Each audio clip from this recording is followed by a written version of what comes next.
Bienvenue dans notre rendez-vous hebdomadaire des petits éclats du deuil.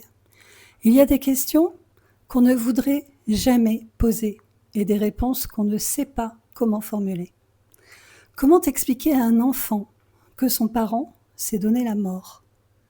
Que cette personne qu'il aime, qu'il aimait profondément, a choisi de ne plus vivre? Le suicide, c'est un acte définitif, un geste souvent dicté par une souffrance immense.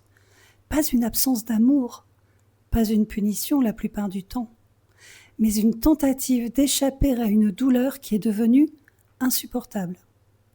Beaucoup de familles veulent protéger les enfants. On parle d'un accident, on ne dit pas tout. Mais les enfants sentent, toujours. Et quand on ne dit pas, ils inventent, ils imaginent, ils réfléchissent. Une petite fille m'a raconté, c'est de ma faute. J'étais bébé, j'ai dû pleurer toute la nuit, il était fatigué, il s'est endormi au volant. Elle a été soulagée d'apprendre que ce n'était pas un accident, que ce n'était pas à cause d'elle.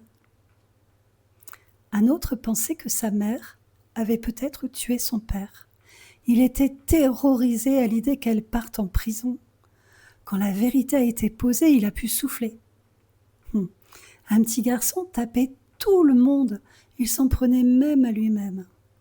Quand sa mère et moi, nous lui avons expliqué avec des mots simples que son papa s'était suicidé et que ça n'avait rien à voir avec lui, il a beaucoup pleuré. Puis il a demandé « Et toi maman, tu vas faire pareil ?»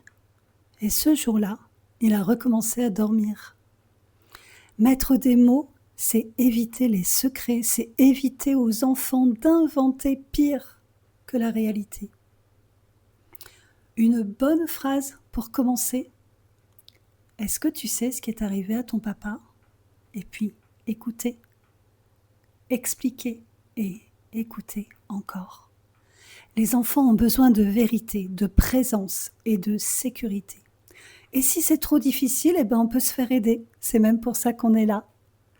Alors, n'hésite pas à poser tes questions là, juste en dessous dans les commentaires si tu en as sur ce sujet, ou à me faire part de ton expérience.